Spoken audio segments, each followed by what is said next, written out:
का स्वभाव साधन के द्वारा करे। साधक को स्वस्थ पड़ा था, भोगों की ओर वह साधन से कम होगा।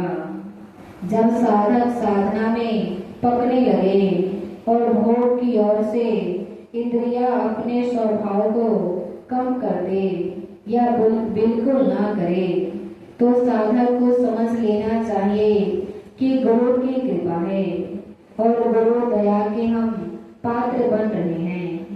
सत्संगी के कर्तव्य।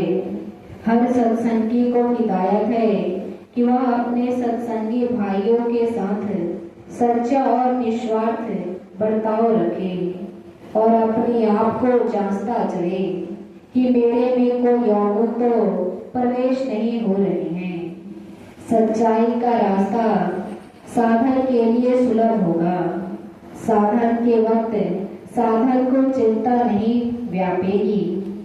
साधन करते वक्त साधक मन तरंग के साथ उड़ने लगता है और जहाँ भोगों को वासनाएं लाग रखी है वहाँ विचरता रहता है। साधन करते वक्त साधक यदि समय की खाना पूरी करेगा तो उसका साधन कभी नहीं बनेगा। गुरु साधन के साथी है, न कि वासना के। वासनाओं का गुब्बारा साधक के अंतर में मौजूद है। एक साधक जो कभी सिनेमा नहीं जाता है, परंतु संगत में फंसकर सिनेमा देखने चला गया और असर यह हुआ कि साधक ने साधन करना छोड़ दिया और कुछ ही दिन बाद कड़ी में फंसकर अपने आप का पतन कर दिया। साधक को हमेशा बुरी संगति से दूर रहना अति आवश्यक है ताकि साधक के अंदर बुरी संगति का असर न हो। देखने में आता है कि बुरी संगति का असर जल्द हो जाता है। इसका कारण यह है कि संसार के कर्म करने का महावारा पुराना पड़ा हुआ है और परमार्थ की बुनियाद मुदत से छूट चुकी है। इसी कारण परमार्थ पर कदम नहीं होता।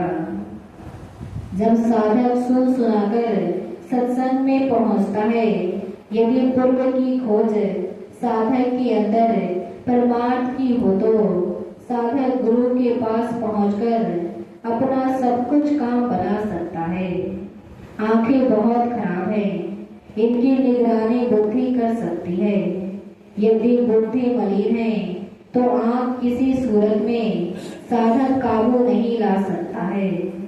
दुनिया के लोग आंखों से परेशान हैं। यह आंखें हैं जो कि माता पिता बहन बहू का भेद भाव नहीं आने देती है। सर्व एक रस निगाह हो चुकी है। अब आत्मज्ञानियों की तरह लोग अभेद के कर्म करने लगे। समाज का स्तर इसी कारण गिर चुका है। जब साधक गुरु के पास पहुंचता है तो गुरु यह दिखाता तो है कि इसके स्वभाव कैसे हैं। गुरु साधक को पहचानता है कि कौन सी इंद्रियां इसकी ज्यादा चंचल है। गुरु उसी चंचलता का आदेश देते हैं। मन स्थिर हो और बाद में जब साधक साधन पर बैठे तो सूरत नीरत भी स्थिर होनी चाहिए, तब कहीं अंतर की आँख खुलेगी। अब साधन फिर जाओ। सूरत ने अंदर में प्रकाश पाया और चरण का साक्षात्कार हुआ। उस साधक के अंदर एक इस तरह की स्फूर्ति होती है और अपने आप को समझने लगता है कि मैं तन नहीं, धन नहीं, बुद्धि नहीं और कोई समान नहीं हूँ। मैं एक आत्मा हूँ। मेरा रूप सतचित स्वरूप है। मैं इन सब का दृष्टा यानी चलाने वाला हूँ। मैं अलिप्त हूँ, अजन्मा हूँ और मेरा रूप सब में समाया है, यानी मैं सब जना हूँ। आत्मज्ञान इसी को कहते हैं।